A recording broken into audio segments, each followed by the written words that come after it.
I think build, sell, lead. Those are three roles that people can roughly do in the future. And I think learning all three of those are really important. And I think you get the most gains if you can do all three simultaneously, or you're ambidextrous. And that's really, really hard. Building is really key. Can you build, right? Can you code, or can you understand code? Can you leverage technology to build whatever it is and know the logic or organizational structure to get stuff built? Welcome to Brave. Learn from Southeast Asia's best tech leaders. Build the future, learn from our past, and stay human in between. No BS on success. I'm Jeremy Au, venture capitalist, serial founder, Harvard MBA, sci-fi nerd, and dad of 2 daughters. Mondays for your weekly tech news debate with Shiyan Koh, managing partner of Hustle Fund. Wednesdays for interviews of regional changemakers covering both the highs and lows of leadership. Fridays for personal diary insights and listener questions and answers.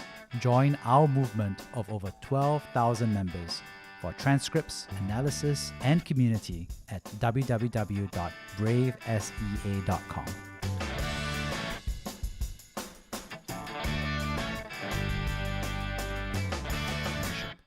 Do you manage your own IT for distributed teams in Asia?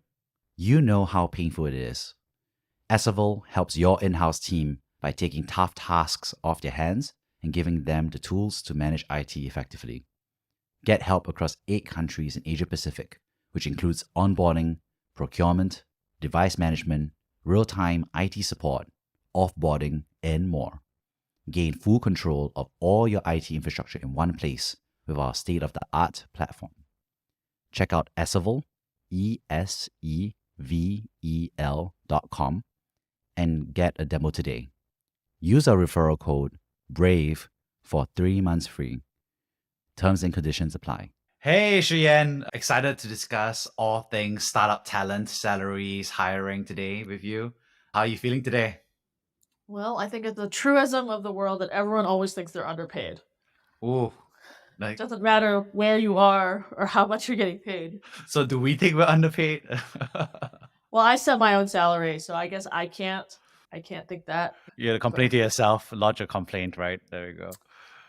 I mean, at this point, the trade-off is like, do I pay myself more or do I pay someone else so that I can get more help? Well, I think that's the case for every founder and CEO that's out there. I think today's report, obviously, with having the wonderful report from Glints and Monkshill Ventures for the Southeast Asia Startup Talent Report 2023. So they've been doing this for the past couple of years. So it's just been interesting to see how the numbers have been changing over time, but also the trends that they've been doing. So I think kind of like what we've done in the past for Asia Partners Report and Southeast Asia Tech, for Foxmont Report that we discussed in previous weeks, that you can find in previous episodes. We're going to discuss the things we like and the questions that we have, right? So why don't Shiyan, we want to start first with one thing you like about, or one interesting insight that you got from the report? I mean, I think the report largely confirms, I think, with data, what we see anecdotally. I think the thing that's interesting to me is that despite the recent exit events, equity compensation still remains pretty low in the region. And I think that is consistent in that founders you talk to say, well, employees don't value it, so why should I give it? And then you don't give it. So then if there is an exit, then then employees didn't benefit, so then they continue not to value it. Right? Like, it's kind of this negative cycle. Yeah. But I'm kind of curious, is that consistent with what you're seeing across your portfolio as well?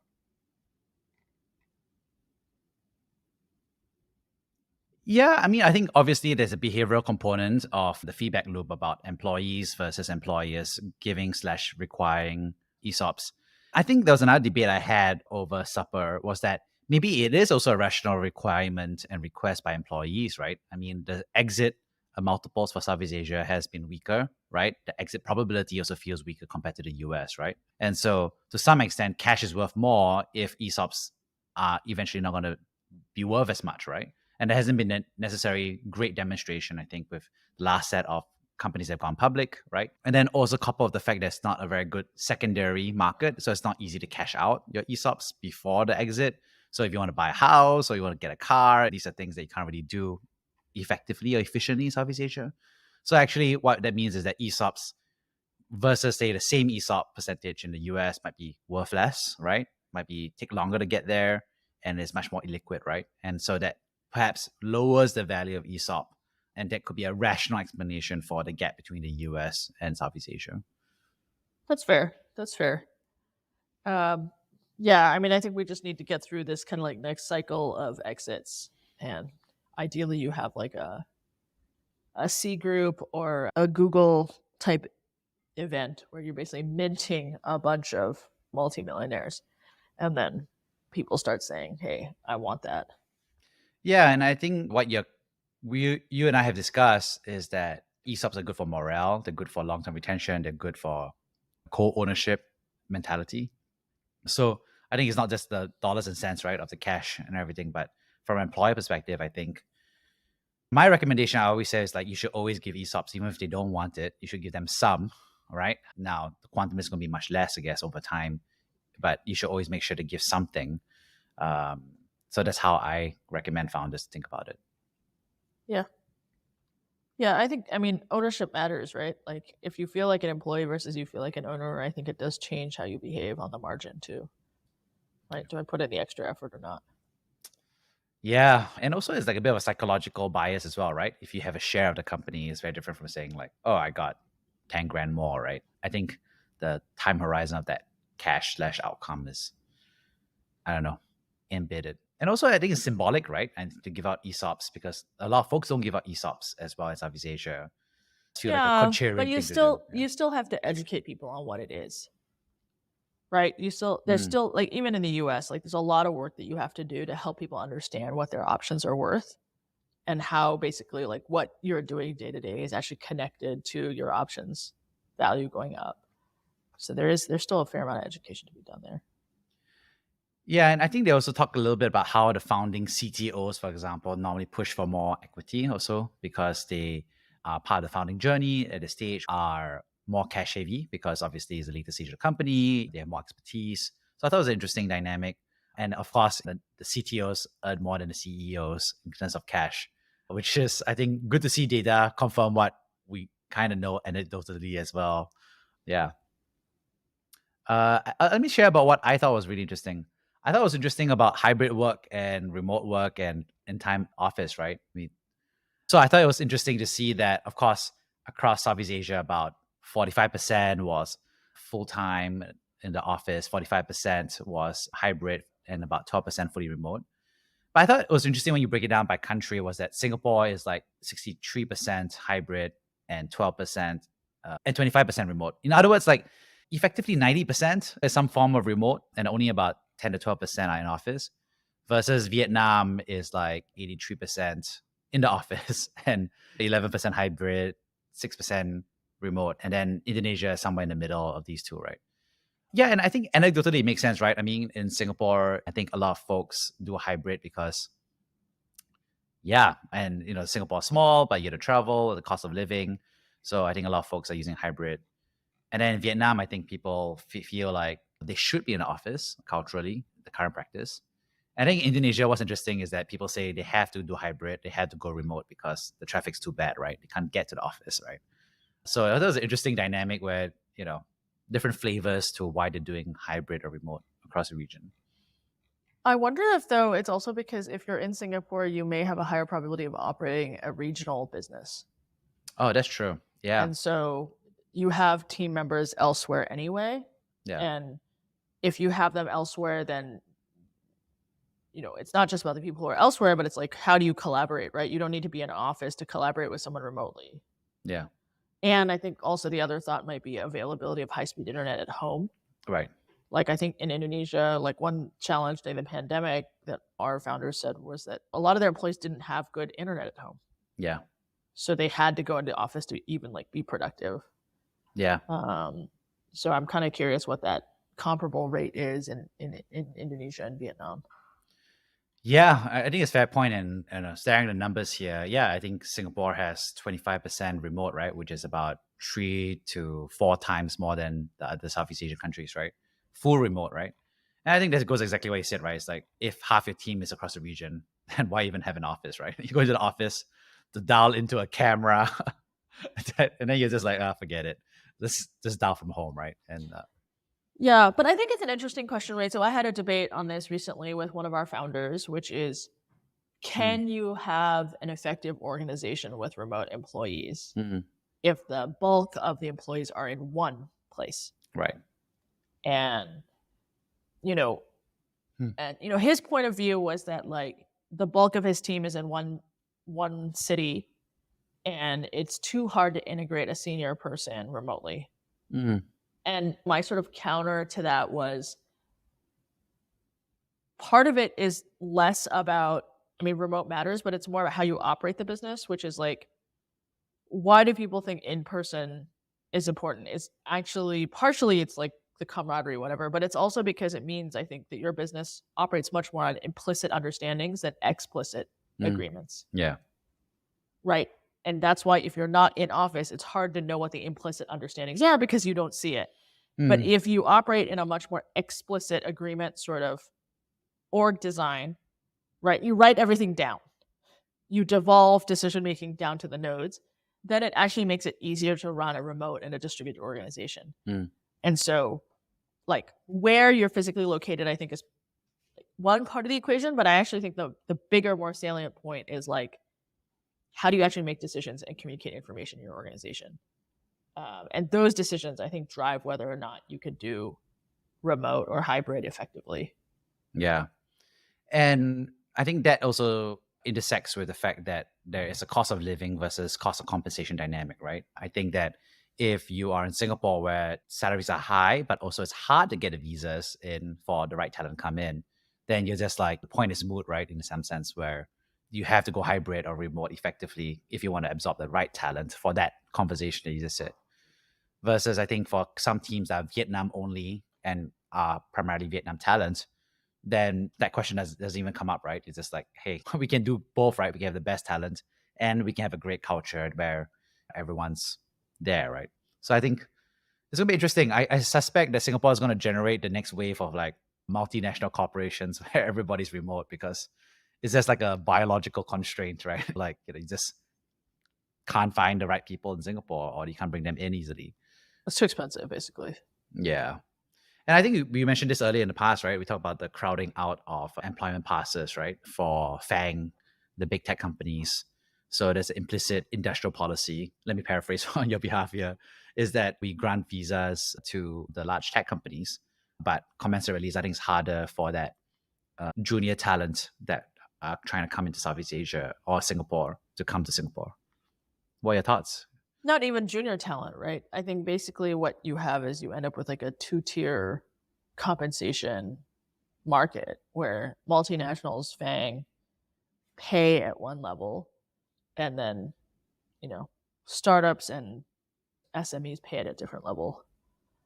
And that makes it, I think, really hard to compete, right? I think on the margin, like, you live in a high-cost city, would you rather be paid like, I don't know, $250,000, $300,000 a year, or you want to be paid $120,000 a year? I think it's like a huge difference.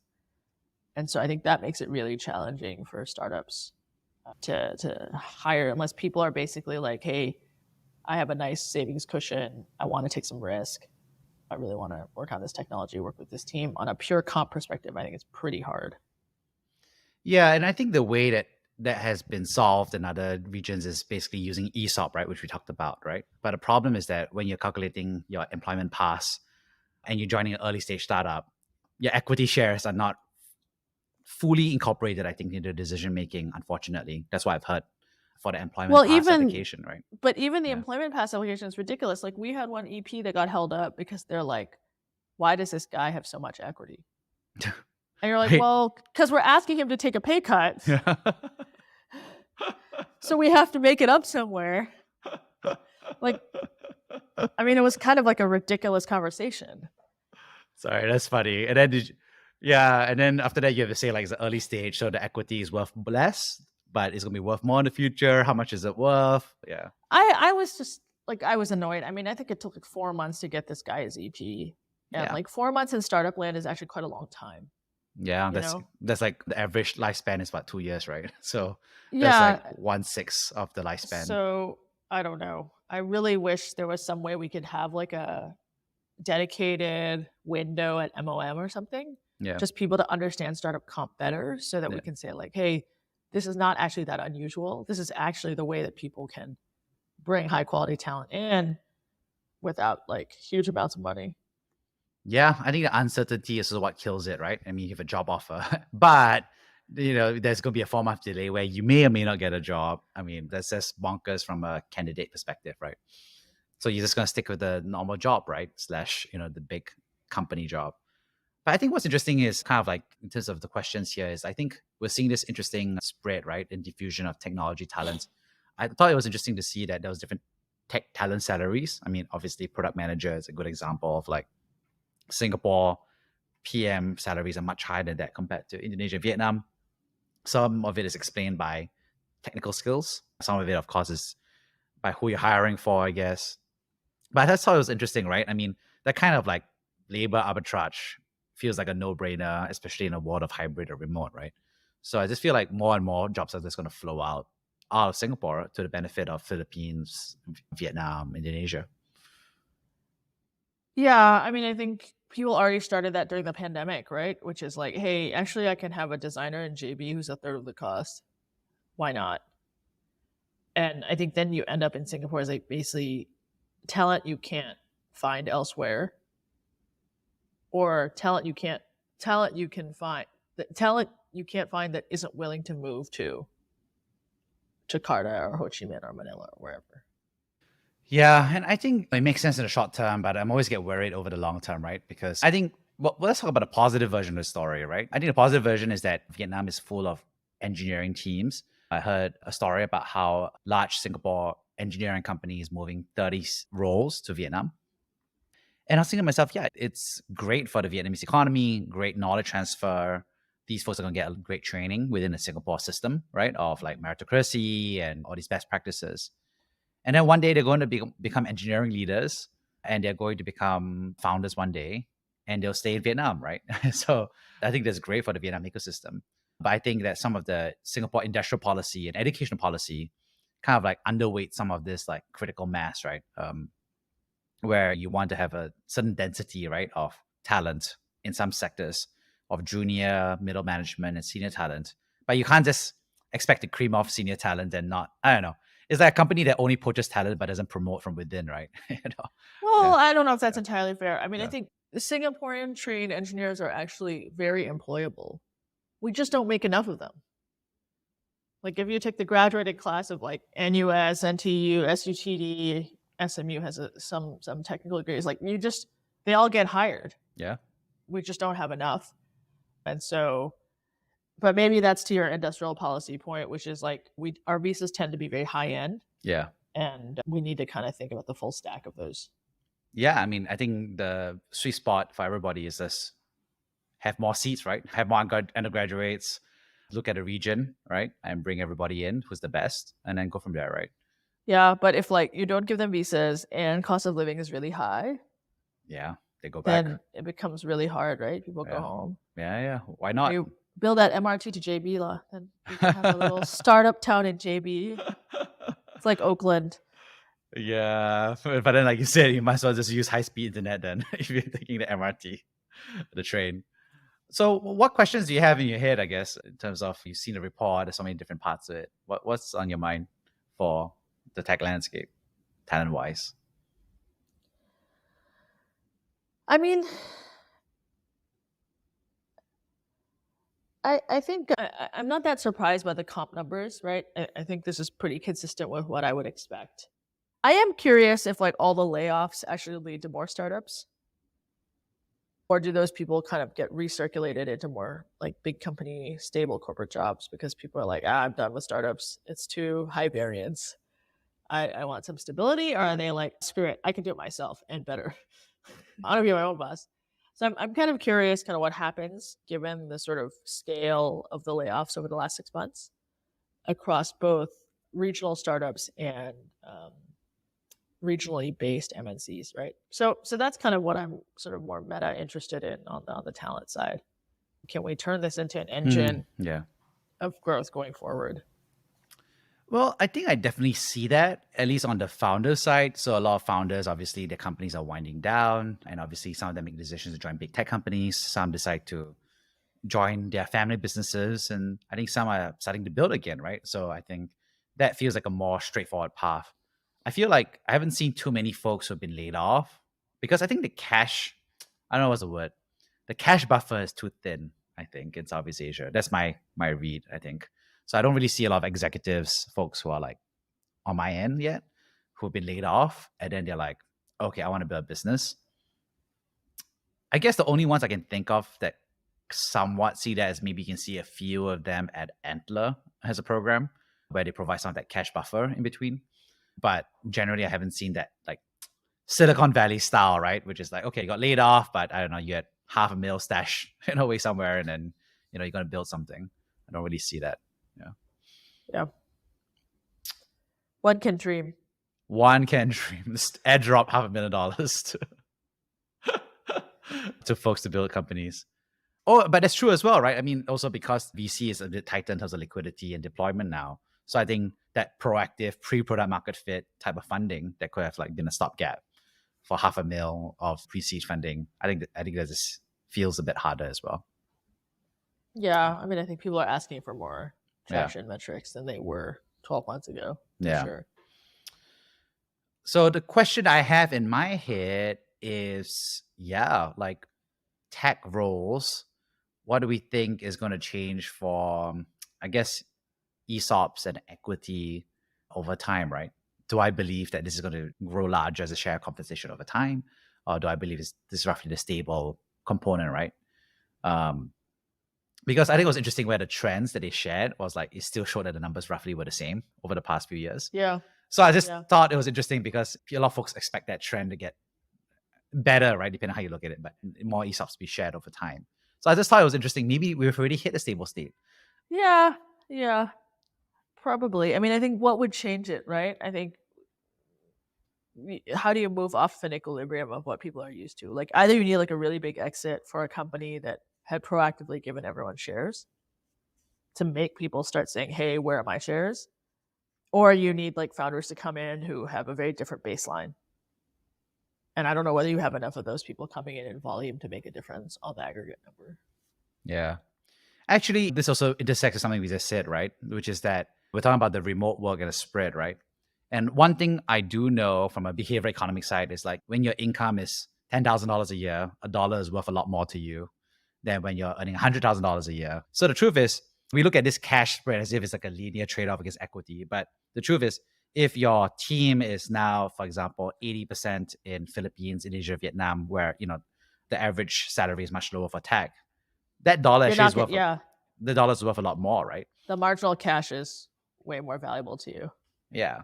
And so it's not just a linear thing, but so maybe with this remote push, actually we can expect ESOPs, I'm just brainstorming here, to decline or stay flat, right? It could be either, but basically the remote work push, because I think Singaporean founders and Singaporean employees are much more, from my perspective, open to ESOPs, right? Being distributed, negotiated for larger chunks, right?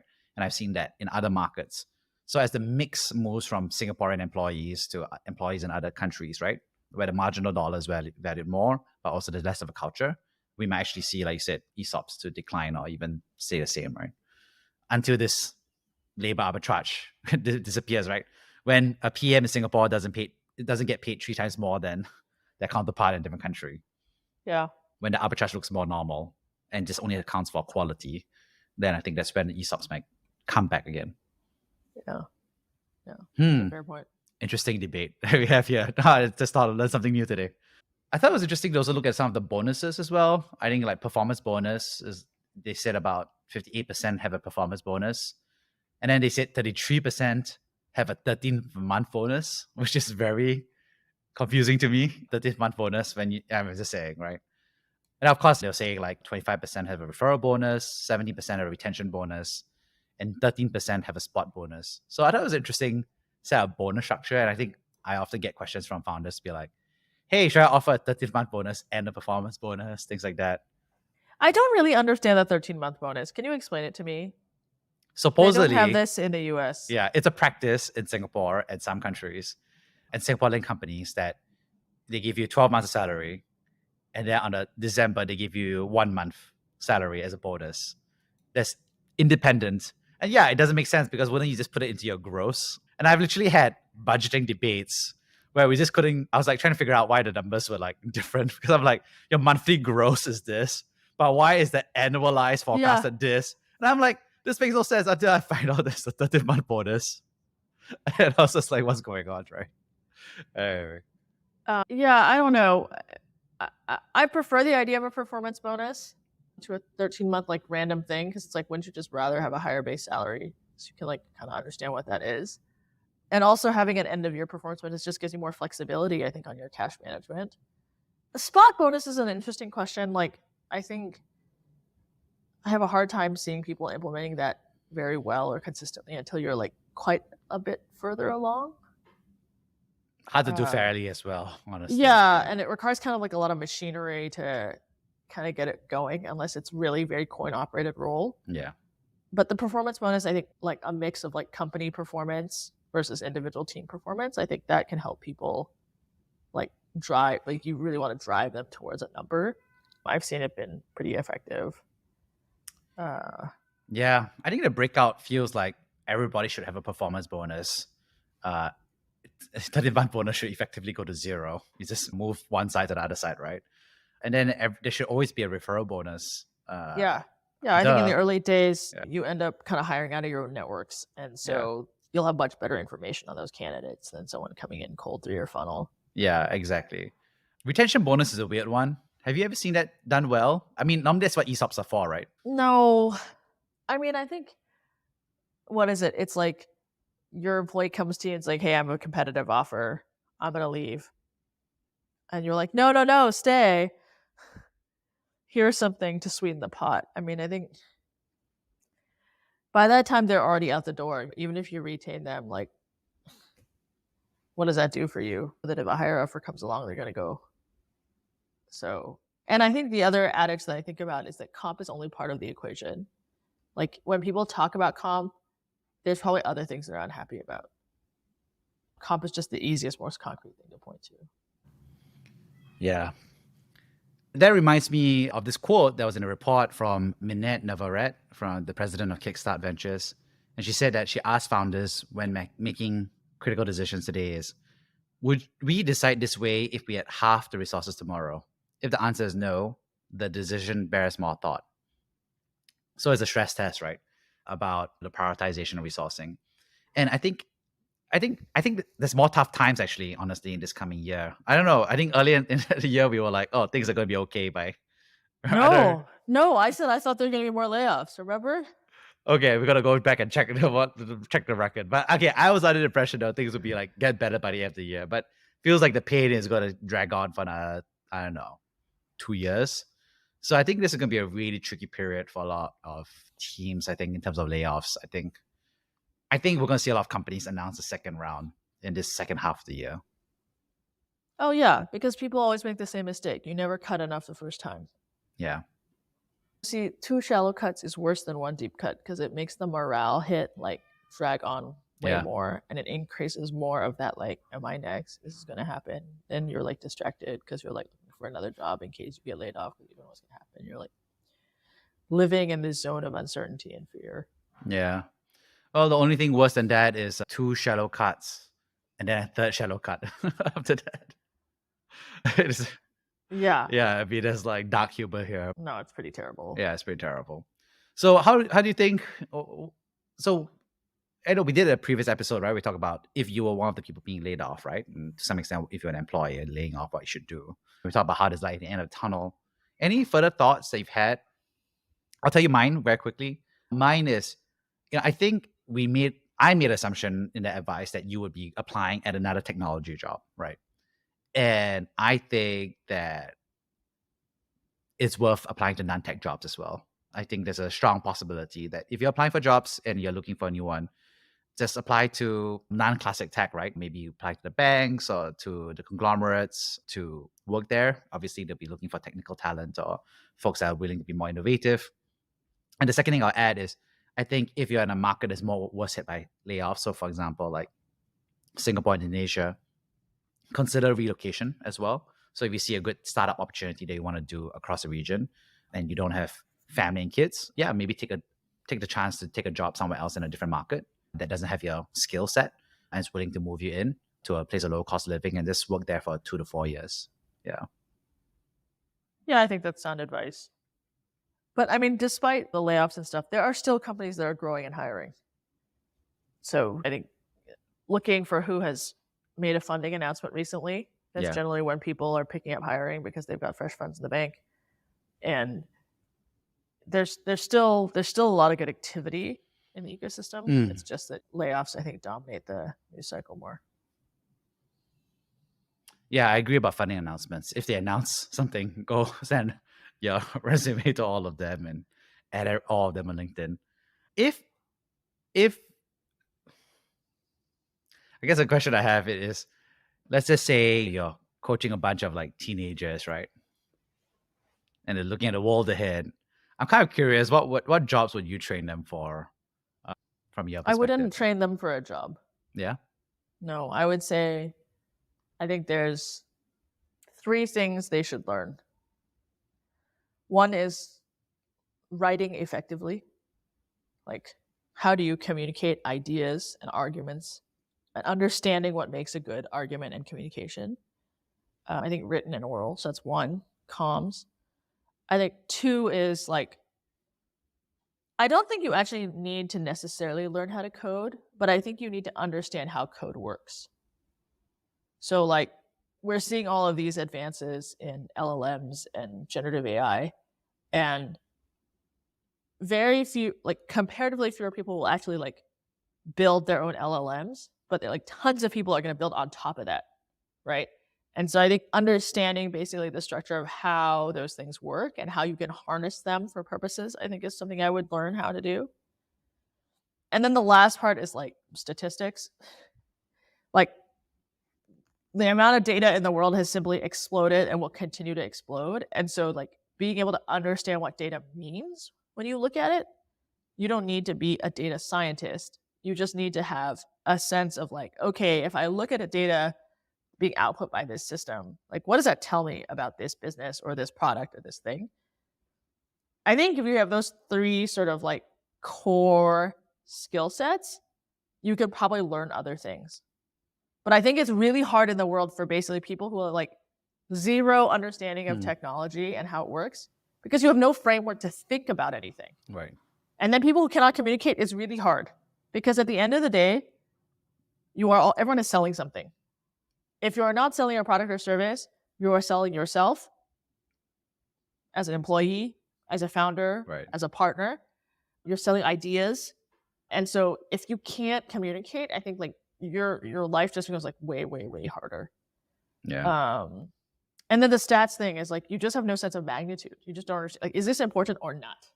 You're just going to be deluged with data. And so being able to like sort through that, I think is really important. Yeah. And so even my 6-year-old, she'll tell me like random stuff. And I'm like, does this matter? Is this material?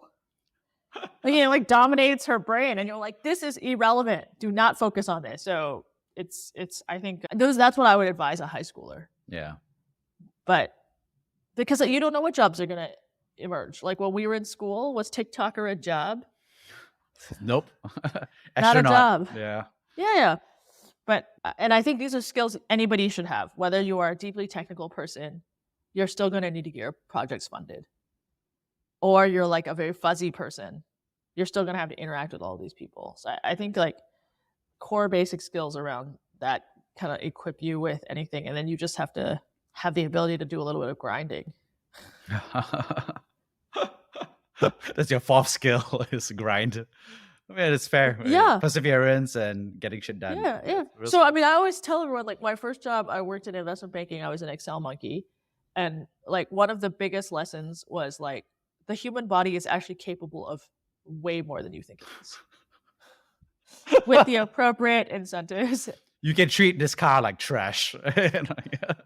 No, just like Yeah. you can Yeah, I you didn't agree. think that you could do that, Yeah, and then yeah. you're like, oh, okay, I can do that. Yeah, And yeah, so obviously you don't want to spend your life operating like working 100 hours a week, but yeah. knowing that you can do that actually is incredibly empowering because Right. you're like, okay, if I just put my head down, I can do this. Right. Yeah.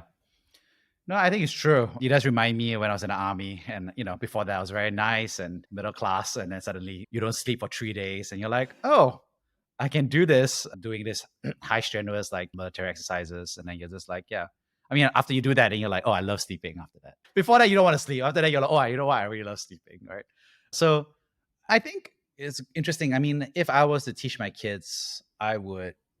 I mean, I'm also kind of like, I have to say, thank you for inspiring me because I changed my answers. So I have to say, I would say like, I think build, sell, lead. I think those are 3 roles that people can roughly do in the future. And I think learning all 3 of those are really important. And I think you get the most gains if you can do all 3, right, simultaneously, or you're ambidextrous. And that's really, really hard. But that's like kind of like the gold prize, right? Or the triathlon, right? Kind of thing, right? But I think, like you said, building is really key. Can you build, right? Can you code, or can you understand code? Can you leverage technology to build whatever it is, right?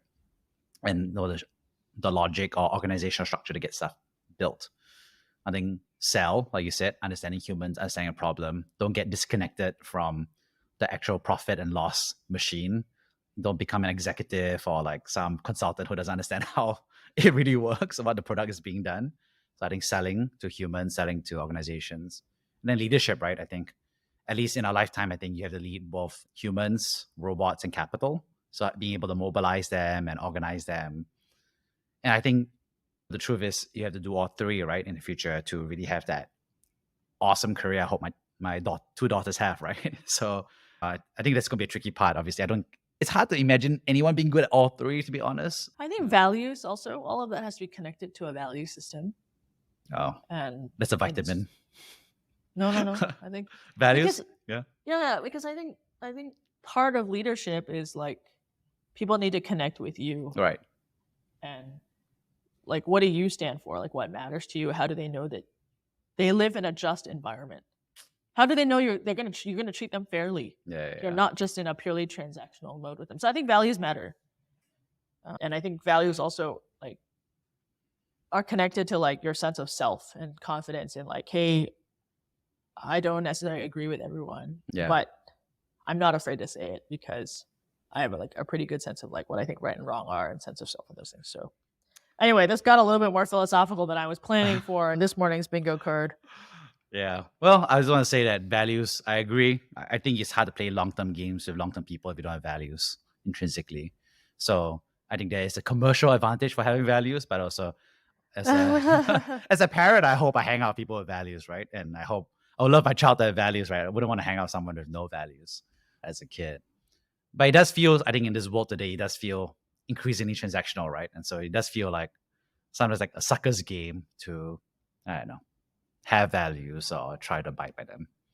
No lie, I think you still have to like yourself in the morning when you wake up.